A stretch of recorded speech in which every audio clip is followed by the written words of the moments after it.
Run Kerala run ഒരുക്കങ്ങൾ പൂർത്തിയാകുന്നു. ദേശീയ ഗെയിംസിന് മുന്നോടിയായി 20-ന് കേരള വ്യാപകമായി നടത്തുന്ന കൂട്ടയോട്ടമാണ് റൺ കേരള റൺ. പരിപാടി വിജയിപ്പിക്കുന്നതിനുള്ള ഒരുക്കങ്ങൾ തൊടുപുഴയിൽ അവസാന ഘട്ടത്തിലാണ്. രാവിലെ 10:30-ക്ക് മങ്ങാട്ടുകവലയിൽ നിന്ന് മുനിസിപ്പൽ മൈതാനിയിലേക്കാണ് ഓട്ടം സംഘടിപ്പിച്ചിട്ടുള്ളത്. വിവിധ സംഘടനകൾ പരിശീലന ഓട്ടം നടത്തി.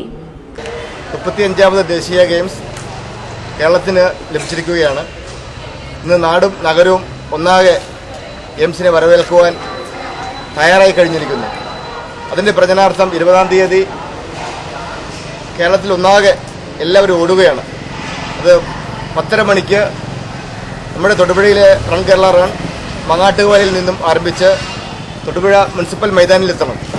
എത്തുമ്പോൾ ഏതാണ്ട് 5000 ആളുകളുടെ പങ്കാളിത്തമാണ് നാം പ്രതീക്ഷിക്കുന്നത്. തീർച്ചയായും ഈ സ്കൂളിലെ കുട്ടികളും ഉണ്ടാകും. ഈ കരാട്ടെ കുട്ടികൾ ഇതേ പക്ഷത്തിൽ തന്നെ ഉണ്ടാകും എന്നുള്ളതാണ് ഞങ്ങളുടെ പ്രതീക്ഷ. ഈ റൺ കേരള റണ്ണിന് എല്ലാവിധ വിജയങ്ങളും നേർന്നുകൊണ്ട് നിർത്തുന്നു. തൊടുപുഴ ഡീപോൾ സ്കൂളിലെ കരാട്ടെ വിദ്യാർത്ഥികൾ പരിശീലന ഓട്ടം നടത്തി. Municipal chairman AM Harid flag off ചെയ്തു.